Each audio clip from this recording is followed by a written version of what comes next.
TPCSI fans, you want to revolutionize your sports investing habits? Allow me to tell you about WagerWire. WagerWire is an app that helps you become a superior bettor by allowing you to sync all your sports books and track all your bets in one place. See your current action, your betting history, and stats. You could also sign up for sports books and collect bonus offers. Follow them at WagerWire on X, as it's the best account on the platform. Head to App Store or Play Store now and search WagerWire and download the 2,000 years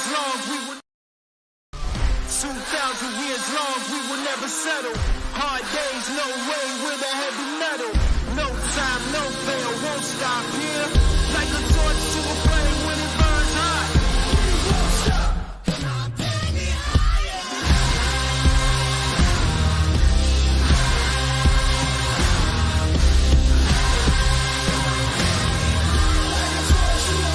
it burns hot. We won't stop.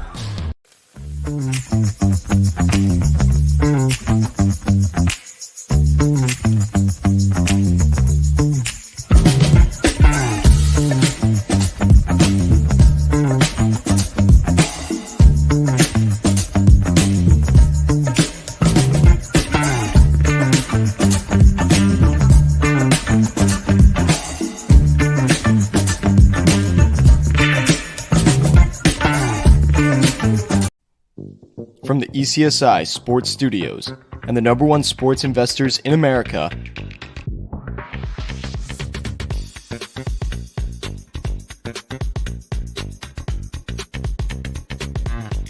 we bring you the closing bell. As the market closes, legends Jeff Dawson and Riley Magnuson bring you all the sports investing tips for tonight's matchups. If you want to learn more from the two legends at the desk, make sure you stay tuned to the closing bell. Good afternoon, sports fans from all around the globe. I am the co-host, Jeff Dawson, East Coast Sports Investors, and it's that time of the evening or late afternoon for the closing bell with co-host Mr. Southside Riley himself. I haven't called him Spidey in a while. How about Spidey? Spidey Magnuson. Our last show together for a week, we'll get into that, maybe on the closing thoughts. We're going to try to squeeze one in tomorrow. I'll be honest with you, but I don't know. Fridays have always been tough, so maybe Riley gets a full week off. We'll see, of course. Shout out to Andy Powers. We started with some NHL, some Bruins, some Swayman talk this morning, and talk some BC hockey. And then this afternoon, of course, Mr. Lou Finicaro, UFC 307, live from Salt Lake City, Utah. And the dogs were barking loud late. If you didn't see that show, head on over to YouTube at East Coast Sports Investors. It's about 20 minutes, and you can start around the 18-minute mark. It was kind of hilarious there. Shout out to our proud sponsor and partnerships. It's Viva Tequila Seltzer, CT Bets, that team, family, second to none. Head over to where you get adult beverages. Ask for a Viva. If they don't have one, ask why. WagerWire. Head on over to Google Play or where you download the apps. It's free. Amber, Zach, Travis, Jay, the rest of that team and family, second to none. Big news coming soon. Stay tuned there. And, of course, Atlanta Steak and Seafood. Facebook, Terry Smith. Go find him. And then head on over to Atlanta Steak and Seafood website. Order up tonight at the promo, at the closeout, whatever you want to call that thing, where it says promo code, add customer, takes 15% off any order over $199 or more.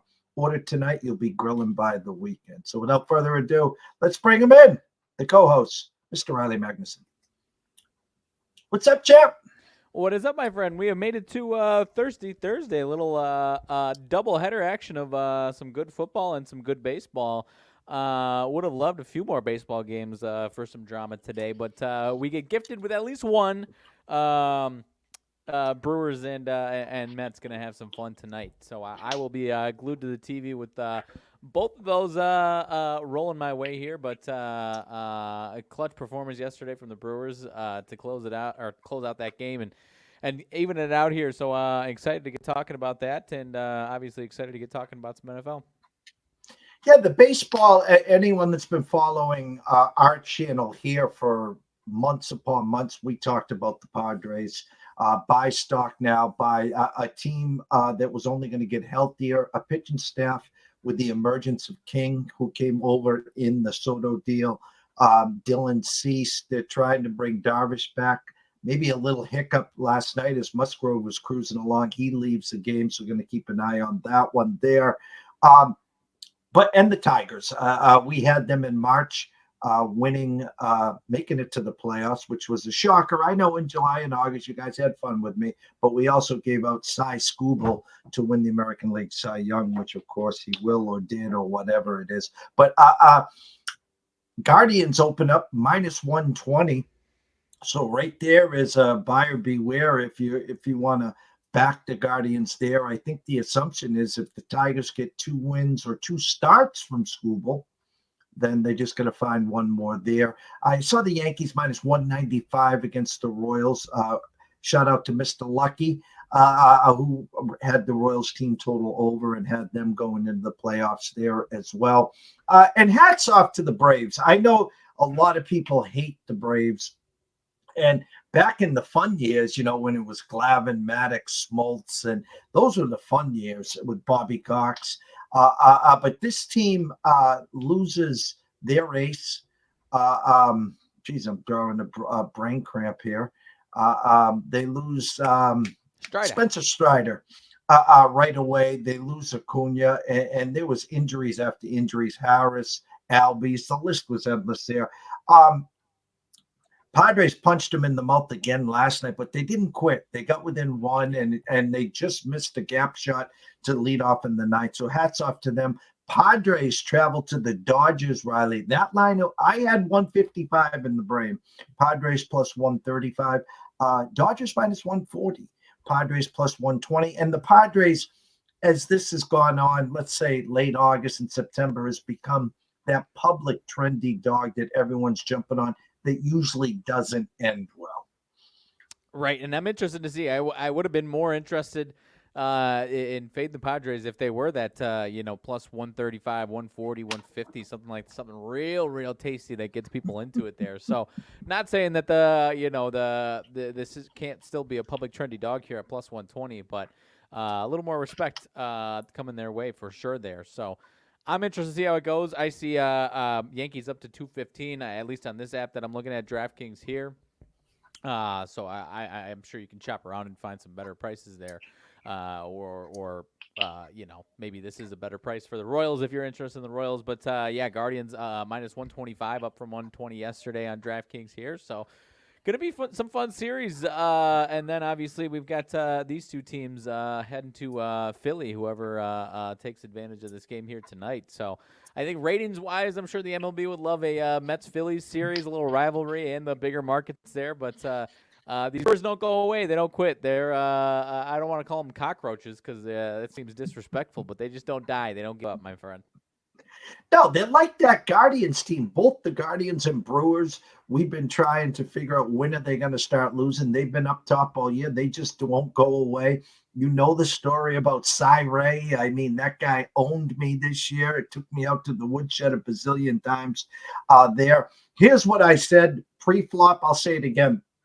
Big if here. And again, don't forget, before the first pitch last night, the Mets were -290. You could have jumped back on the Brewers, and we talked about it, +240. So I said to everyone that was watching last night, if you liked the Brewers last night, make sure you grab the +240. It was as easy as pie. Now you got guaranteed profit whichever way you want to go here in this game, and we'll break down soon. But my point is, if the Mets can find a way to win tonight, I think they're going to give Phillies all they can handle and then some. I know, here's the deal. Phillies home field electric, almost like if I was the manager of the Phillies, and now I'd be getting cute here, just with the electricity, whoever wins this game is going to have 3 games in a row now have to travel to Philly. I'm going to pitch Nola first game because I don't think I need Wheeler. I mean, Wheeler is a stud. He's going to be hard to beat. He always is. And I think Nola is beatable. And then whether it's Suarez or whatever they do for the third, it is what it is. But my point is, I think, as you said, that they know each other inside and out. I'm really hoping for a Mets Phillies.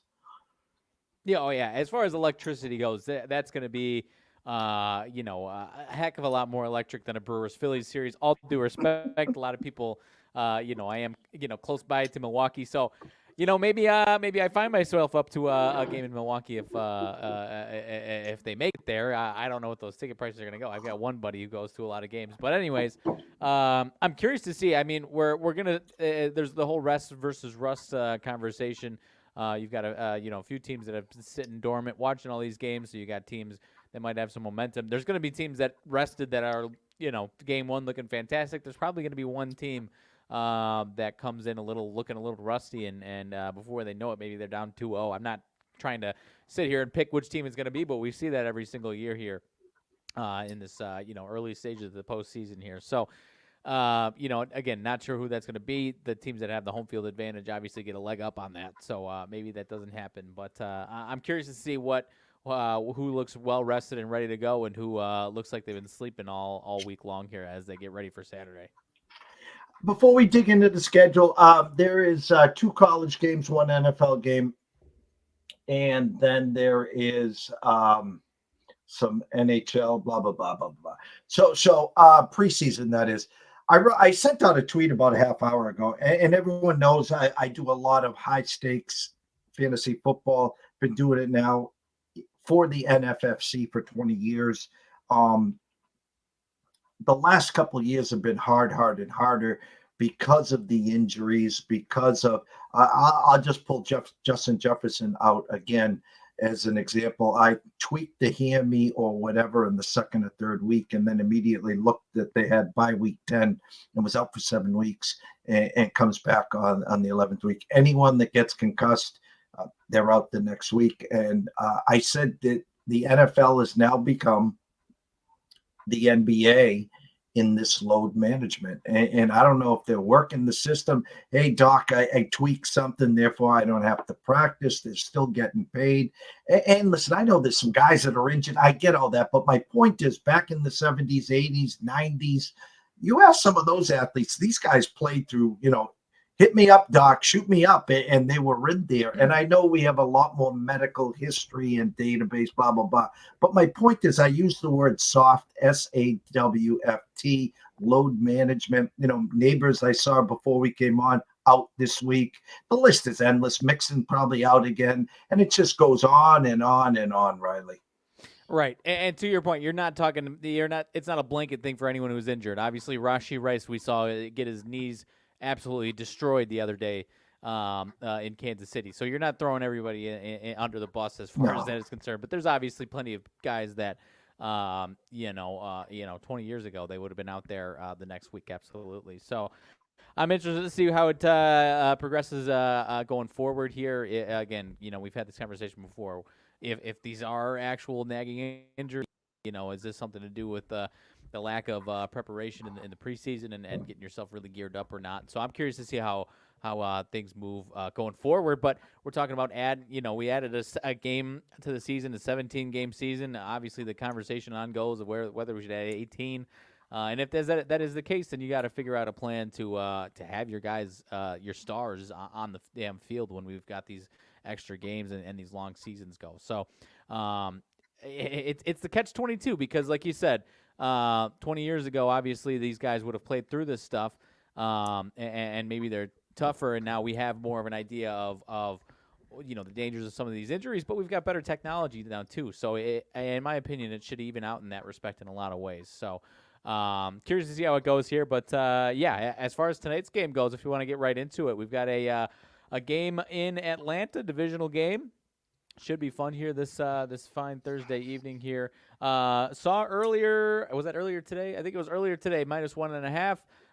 And now I'm seeing up to 2.5 here in favor of Atlanta.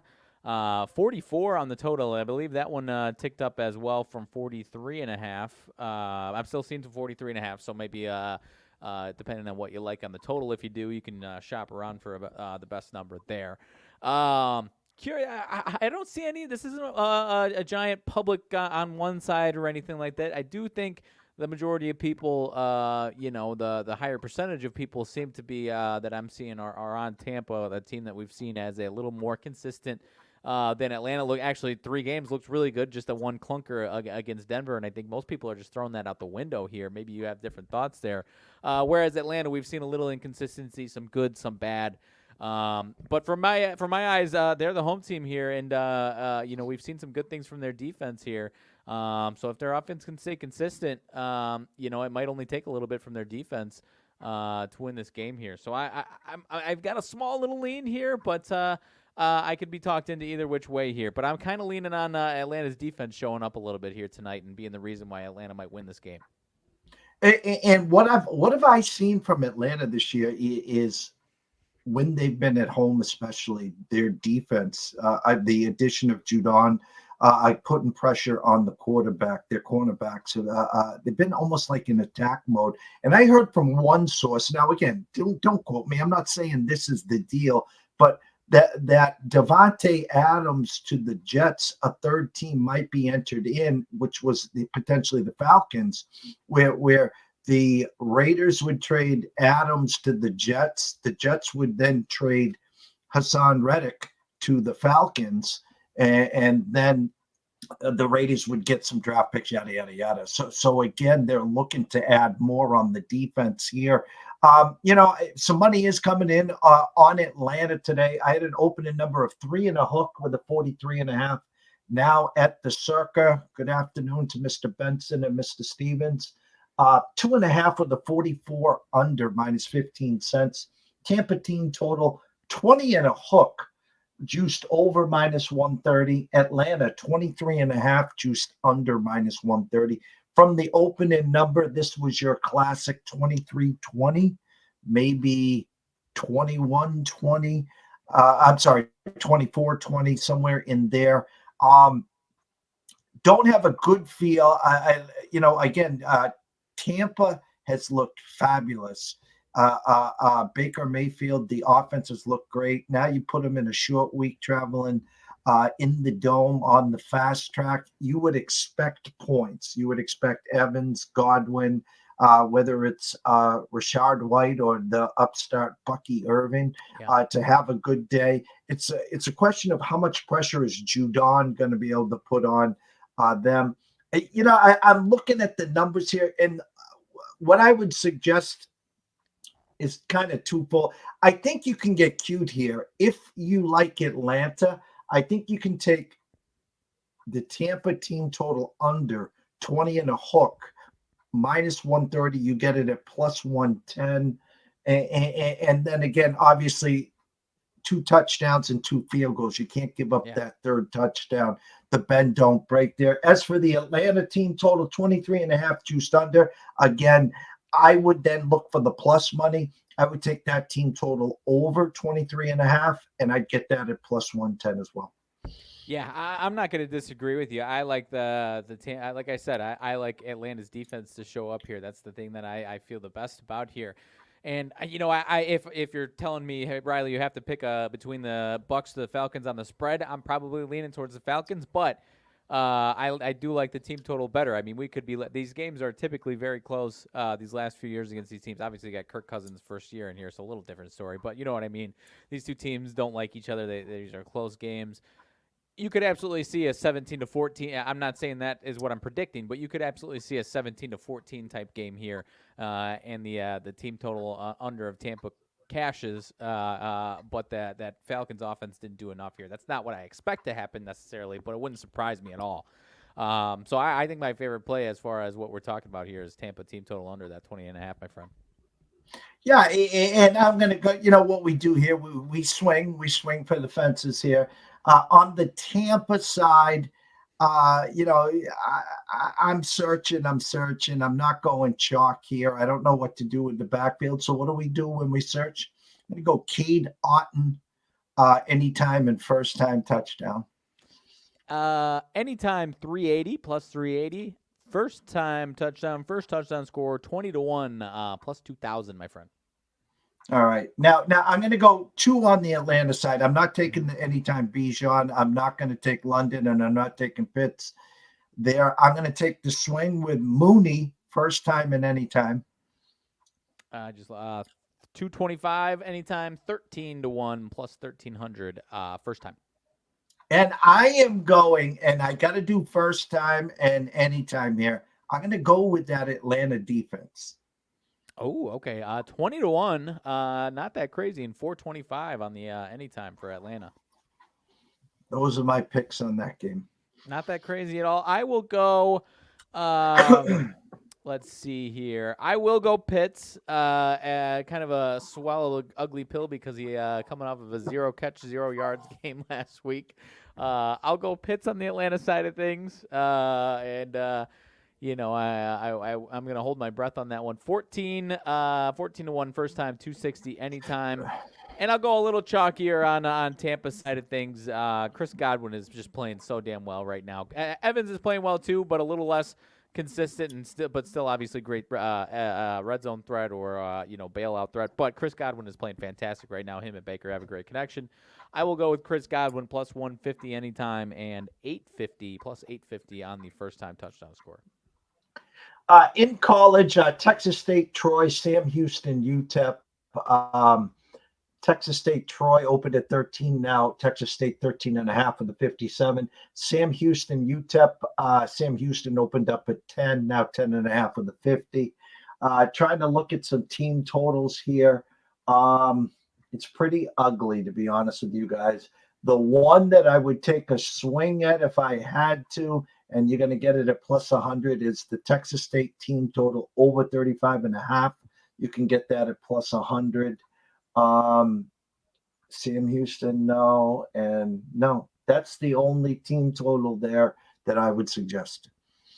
Yeah, these games, not the prettiest looking games for the Thursday night here. I mean, these two teams, obviously they've played some tough-ish non-conference games, but not coming in with the same type of firepower that we've seen in past years on these Thursday nights on this one here. So as far as winning record and teams that could be bowl teams, this and that here. So Sam Houston State's a good start so far, but I don't have too much interest in tonight's college football slate, my friend. And tomorrow there's 4 games. Michigan State, Oregon, which on paper back in the day sounded great. Oregon opened at 24.5, now 23.5. And as you know, that Michigan State team been a little Jekyll and Hyde on the road, upset Maryland. They fought BC tooth and nail, now getting, again, 23.5 or 24, depending on where you're shopping. So they're expecting a lot of points from Oregon and not that many from Michigan State. Yeah, I was interested. Michigan State team total 14.5 in that game from what I'm seeing, right over that 14 number. Oregon 13 allowed, 14 last 2 games here, and 14 or less in 3 of their 4, just that one against Boise State. So, you know me, I'm not in love with this Michigan State team either. So, I'm not holding my breath there, but maybe they get to 17, 20 points in this one. I don't know. But like I said, this is not my favorite Michigan State team that I've ever seen here. But better than I expected. I have to give them credit. They've been scrappier than I expected. Obviously, got smoked by Ohio State. So, probably going to come into this one with some oomph to themselves here, potentially here. But not in love with them by any means, but maybe they can score some points in that one. And the game of the night there, Syracuse travels to UNLV. The drama of the quarterback last week, the drama of the running back, big divisional game against Fresno State, and they put up a 50-burger. And now Syracuse travels, who a couple Fridays ago laid the Agaball legs at the Dome. Opened at 3, now 6.5 with a 57.5, now 58.5. I'm as big a UNLV guy as anyone here. Just buyer beware. If we do a show, I'll be interested to see if it does get to that 7 there. But the quarterback for the transfer from Syracuse, they were just so ugly on that Friday night. So we'll see. Again, they get another shot on Friday night there. Baseball game tonight. If you watch the show and you like the Brewers, you better have grabbed that plus 240. I swear to God, if you just bet the game and didn't grab that, I will choke you guys. Looking at the team totals, Quintana versus Myers. Mets team total 3.5 juiced under, minus 20 cents.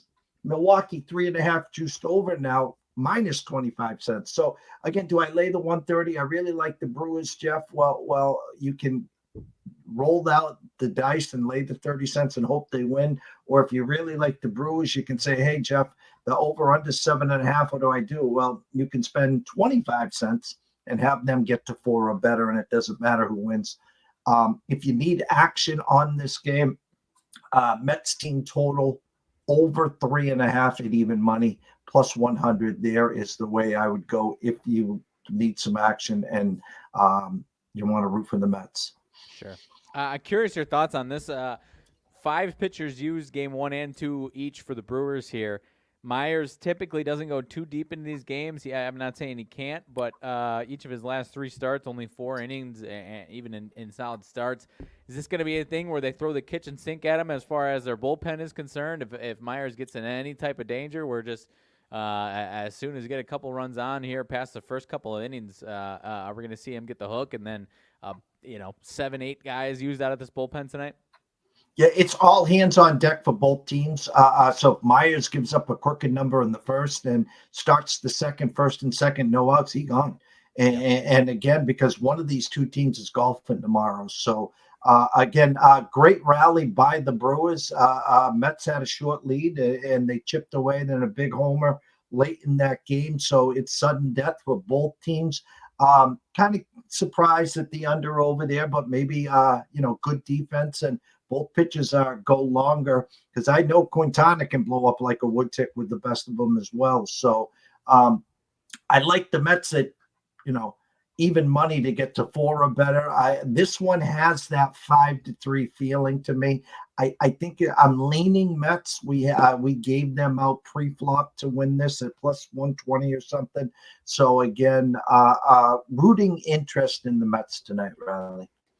Fair enough. I'm a little torn on this one. As far as my rooting interests are concerned, I enjoy rooting for the Brewers. No ill will whatsoever there, and I love their stadium and I love their atmosphere there. But I do love Jose Quintana, former White Sox, was very good to us, and the trade at the time was an absolute steal. Now the pieces are no longer on the White Sox somehow, but Quintana for Eloy Jimenez and Dylan Cease at the time, and even for a while was one of the trades of the decade for us there. And now, of course, neither of them are in town anymore. But I digress. Jose Quintana was very good to the White Sox and had his best years there. Went to an All-Star game. So a little torn as far as my rooting interest tonight. Home runs, if we got to give one from either side, my friend, maybe a little I'll go back to Lindor on the Mets side of things. Francisco Lindor. I just saw his number. Where'd it go? 340, and I'll go William Contreras for the Brewers, 425. Let me see here. I can't W with Lindor. Geez, this guy's been brutal. Why not? Every dog. Actually, no. You know what? I'm going to go Marte for the Mets. Marte, where'd he go? He was on my screen a second ago. Now, there he is, 8-1, 800. Yeah, so don't hold your breath on that one. And who'd you go for on the Brewers side? Contreras, William Contreras. Of course you did. I'll go Chiriot. How's that? 6-1, plus 600. Shout out to Mr. Berry. What's up? Happy Thursday. Thank you as always for showing up here. Listen, we're not going to let you just fade off into the sunset here as you're going to Vegas for a few days with the bride here. We have a UFC card on Saturday, and anything in the Big Ten that piques your interest on Saturday? Let's go over to the Big Ten there. Talked about that game tomorrow night a little bit. There's a few games that are just kind of some lopsided games here. Iowa, Ohio State, we expect to be probably a blowout there, although I always like Iowa's defense, but obviously not enough firepower to hang with Ohio State, especially in Ohio State. Penn State's going to beat the brakes off of UCLA, especially after they kind of let Illinois hang around all game long there, so that's going to be an ugly one. Was kind of surprised Wisconsin's as big of a favorite. I know Purdue's obviously not having a good year and they're looking ugly, but 13.5-point favorites for a Wisconsin team that, other than the first half last week against USC, and then gives up 28 to nothing in the second half there. 13.5-point favorites, so that was kind of surprising to me, and maybe a kind of a get-right spot and a wake-up spot for Wisconsin there. Indiana Northwestern, Indiana trying to roll along and stay undefeated there. Don't expect anything crazy to happen, but that is kind of the Northwestern sneak up on you when you least expect it type spot there. It's in not in their home stadium's getting they don't have their home stadium right now, or their actual home stadium, so it's in a off-site spot there, but nonetheless, kind of if it was the noon game, the 11 o'clock game, then that's definitely the Northwestern sneak up on you spot. But this one's in the afternoon, so Indiana's got a little more time to wake up than most teams do coming to Evanston for the most part there.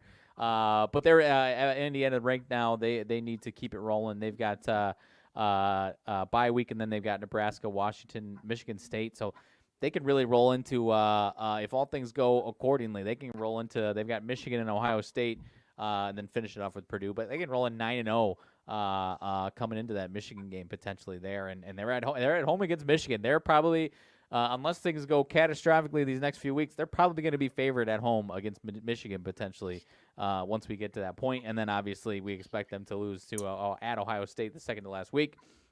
But again, don't sleep on Northwestern ever in those goofy little sneak up on you spots there. I was going to say USC, Minnesota. USC 8.5-point favorites on the road. A little respect to Minnesota there. We haven't seen much from them. They gave Michigan, kind of fought back a little bit against Michigan. Michigan kind of took their foot off the gas there. So don't expect too much there, but I do respect Michigan or Minnesota's program. They just don't have enough talent.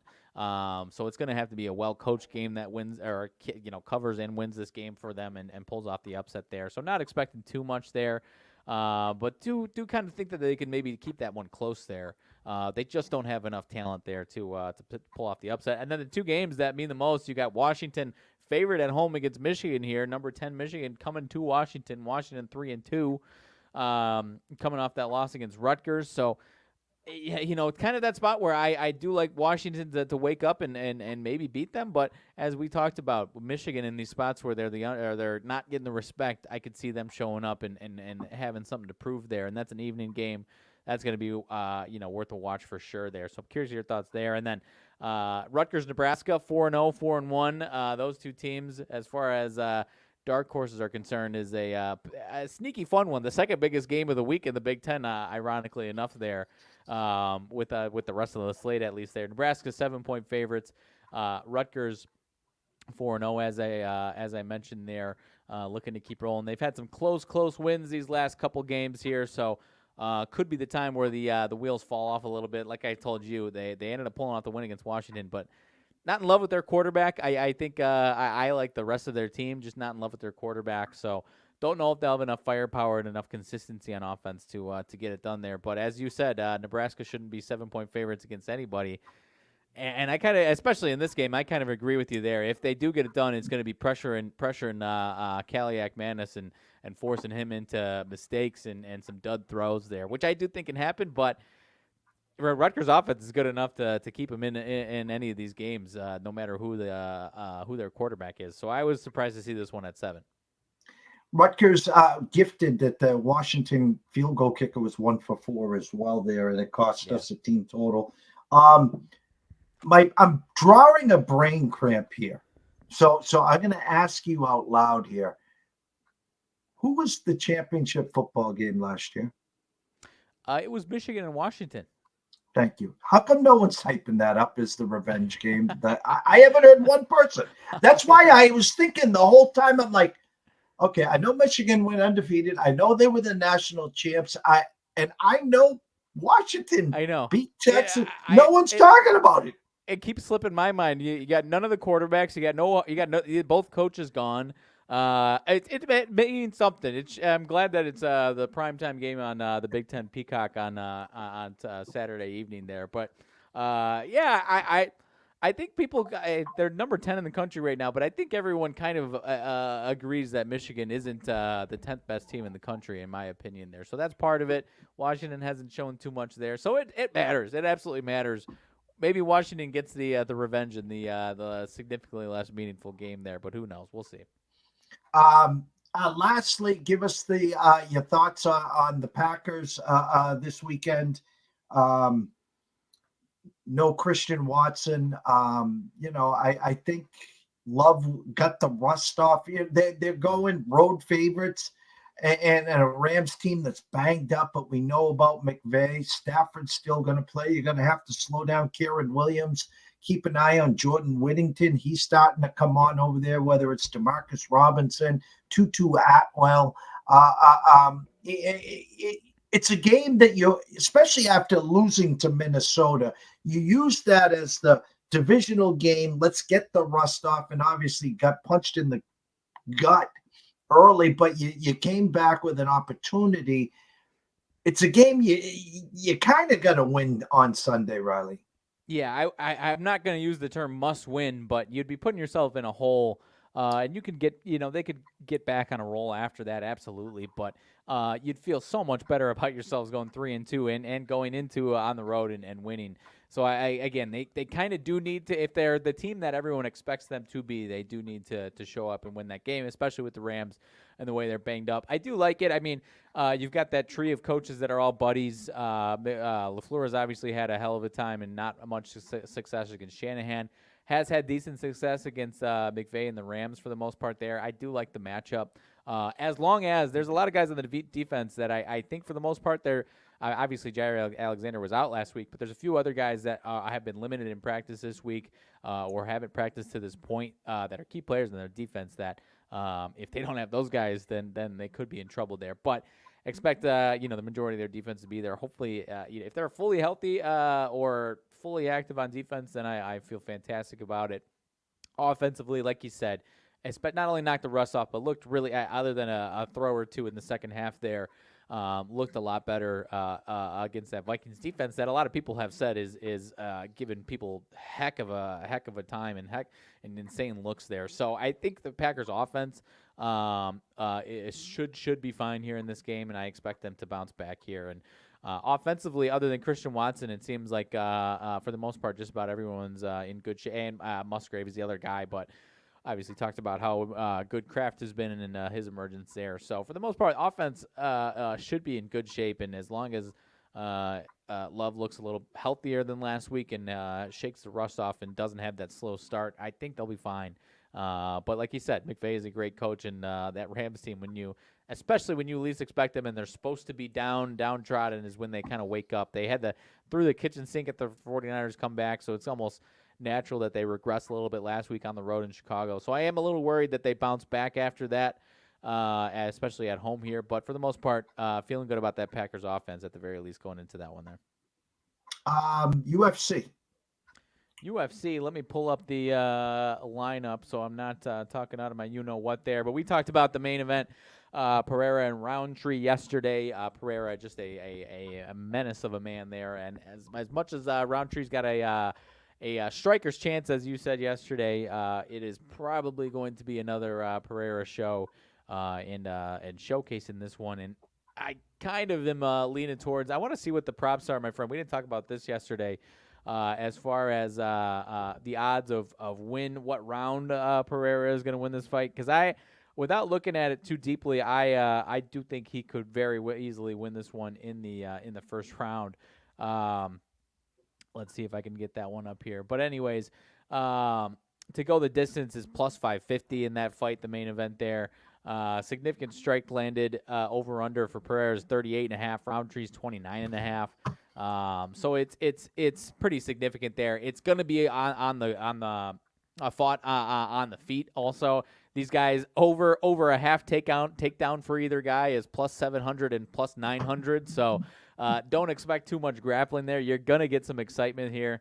Round props, Pereira round 1 plus 175, round 2 380, and then it just keeps going up and up and up. So the odds are telling you that Pereira is gonna make pretty light work of Roundtree here is kind of what I'm seeing here. So does he have a chance? He's got to pop him quick, and he's got to get him dazed. Roundtree does pretty quick to have a real chance. Otherwise, it's going to be the opposite way, and Pereira is going to be the one striking first and getting Roundtree on his back feet there. So I'll go on to some other ones here, but I was curious if you had anything else to add there. Well, no, it almost has that making of Nunez versus Cyborg, and Cyborg comes in, and then swing, miss. Nunez stuns her once, and then it was lights out. And as Lou was saying earlier today, you're spot on. The Roundtree, hats off, stepping up and really taking this fight on. Does he have a striking chance? Yes, he does. But once he strikes and misses a couple times and Pereira catches him, it could be lights out early. And the one thing that Lou did bring up, and I'm probably going to butcher this, he thinks now Pereira, this is his 5th fight in 14 months. So he's not afraid to step into the ring at any time. And as Lou says, the women's co-main event couldn't carry the card. Therefore, they needed Pereira to carry the card here. And he just says, Dana, I got you. And then, again, he's fighting a guy that, holy moly, he's legit, but he's just not a bad man Pereira legit. Right. And you're right. July 29th of 2023, November of that same year, April of this year, and he fought in June. So he's had 4 fights in the last less than a year and a half, and you could even go back a year and a half. And part of the reason is he's made where his last 3 fights are all knockouts in the first or second round. So he has not. At some point, someone may emerge where you take him deep into these rounds here, which. He's done before, and I guess he did win in the 5th round against Adesanya when he beat him. But my point is, at some point, maybe someone will come around where give him a 4 or 5 round fight, and where he might not have that same stamina at that point. But when you make light work of these guys and you win these fights so quick, it's not. In some people's eyes, that hard to come back. Of course, I've never done it myself, but nonetheless, I think it's going to be. I'll go. I think he does it in the first round here and finish it in the first round, or Roundtree's hanging on for dear life at the end of the first round, and then it goes into the second round and ends. So I'd be shocked if it goes past 2 rounds there. And if there's a big pay-per-view on December 31st. Probably Pereira's on that card too, right? Yeah. Let's see. Let's look ahead here. They've got 308 in the end of October, 309, and then 310 in December 7th. And there's no headliner on that one yet. So maybe that's the one that he gets into next there. Jose Aldo and Mario Batista is another interesting one there. Batista, not a huge household name just yet. 31 years old. He's on a 6-fight win streak here. Starting to fight some better fighters here. He's been in the UFC for a while. Just hasn't had that highly built fight. He's only had one other pay-per-view fight, but I want to say it wasn't on a main card necessarily. I could be wrong about that, but I don't think it was on a main card. So this will be the biggest fight of his career, and he's fighting Jose Aldo, who is going to be, I assume, is going to be a public darling, because a lot of people love Jose Aldo here. Haven't heard too much about Mario Batista here, but I think it's fair to suggest that he's 38 years old, still a bad man. It's still always surprises us when he comes out here. But Batista has been really, really good, and I do kind of expect Batista to win there. I will say, I think it is likely that one does go to decision. Both guys to win by decision is by far their most likely prop out of the options. The KO submission, those aren't as likely there. So I will go Bautista by decision there. It over 2.5 rounds is -315, so it is likely that this thing goes the distance here. These guys don't really get knocked out. Jose Aldo hasn't been knocked out in 4 years since Peter Yan was on his tear and at the peak of his abilities there, so ran into a buzzsaw there. So it's been a long time since Aldo has been knocked out. Bautista, kind of the same timeline there. I think only been knocked out actually once in his entire career. So it's very, very likely that one goes to the distance. So if you're trying to just bet on it to go to the distance, you're probably not going to find any props. So you got to figure out which of the two fighters you like. And I think that one does go the distance in Bautista's favor. Roman Dolidze and Kevin Holland is another fun one. Everyone loves a Kevin Holland fight. Won the last time out. He's just kind of all over the place as far as victories are concerned. He always puts on a nice show and always, puts on a performance here. Last time we saw was against Lechek. Wins by submission there. So another guy that fights pretty often, but actually goes kind of deeper into his fights. So always very impressive. Call Big Mouth Kevin Holland. He's a minus 150 favorite in this one against Delidze, who was kind of a little bit of a tear for a couple of years there, and now has lost. He bounced back last time, but lost two of his last three to some pretty stiff competition there. I'm a little worried for Kevin Holland in this one. A lot of times when he gets that favorite spot in a close fight like this, he sometimes gets the best of him. So I'm almost leaning towards Roman Delidze in that one. Another one that I would be surprised if it doesn't go, or if it is anything other than the distance there. So I'm going to go Roman Delidze by decision plus 200 in that one. Or I guess I'd rather, might be as interested in the money line in that one. But my prediction of what is going to happen is Roman Delidze by decision in that one. But money line is plus 130. So if you want a little insurance in case he does knock out or submit Kevin Holland, then go that route there. But the point is, my prediction is a decision win for Delidze there. Some other bigger money line options on the undercard there. A good one to watch is another fan favorite, but he's getting aging a little bit. Stephen Wonderboy Thompson, coming off of a loss his last time out, hasn't looked fantastic, but until last time, is also kind of one of those situations where he's starting to lose some fights, but still fighting a murderer's row. Joaquin Buckley, minus 225 favorite in that one. Kind of on the come up there, so that one is going to be a tough one for Wonderboy Thompson there. So not sure how that one ends, but I'm not going to hold my breath for an upset for Wonderboy Thompson there, my friend. And other than that, there's some other fights that are going to be interesting, but not the most star-studded pay-per-view. I guess I will say. I'm not trying to poo-poo it by any means. It is a fight. It is a solid card, but. Just not the most must-watch TV in my opinion on this one here. Lou called Kevin Holland Master Yapper. That's what he called him. Always true, yep. Yapping. Yep. Okay, so I kind of I'll let the cat out of the bag. Mr. Riley is going on a mini vacation next week, so there will be no closing bell with me and Riley next week, maybe potentially be back for Friday there. In the intern, I will decide, reach out to a couple colleagues or go solo myself. I'll try to get a couple 5 o'clocks in for everyone just to get caught up to speed on the baseball and, of course, preempt any college football or whatever there. Tomorrow at 10 a.m., I will be on Andrew McGinnis's YouTube at McGinnis Picks at Wager Talk. We'll be talking NFL there. And then 11 a.m., the NCAA Insiders will be back on our channel. Matt Grissom and Quentin Mills will be back to talk college football there.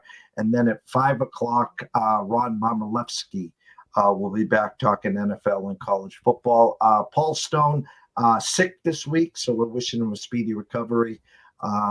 Was going to try to muscle one through. I was like, no, let's take the week off and get healthy there. So before we let you go for a week, potentially, closing thoughts.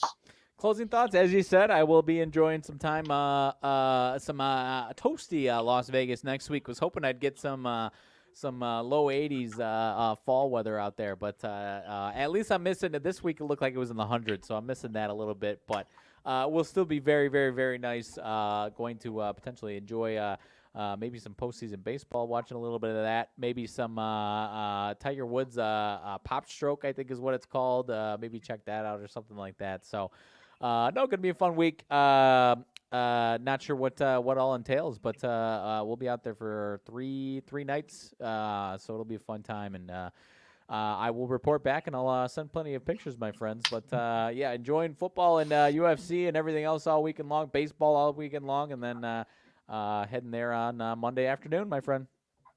Well, everyone here, I can't thank you enough. Enjoy Thirsty Thursday. We got MLB tonight. Winner goes to Philadelphia. Loser goes golfing tomorrow. NFL at 8:20. Tampa at Atlanta. Still 44s around. Yeah. There's a 43.5 if you like the over at DraftKings minus 12 cents. And there was one other move. Where was it? No. Okay, so that's all good there. Yeah, everyone enjoy the show. Behave yourselves. I'll reach out to Scotty to see when he's going to come back for In the Batter's Box. MLB tomorrow, was it a day off and everyone's starting on Saturday, or was there games on Friday? Let me double check. Yeah, nothing tomorrow. Nothing tomorrow at all. Okay. So a day off. We got 4 college games tomorrow. So for myself, Jeff Dawson at EC Sports Investor, one and only Mr. Riley Magnuson at Riley_Magnuson, the one.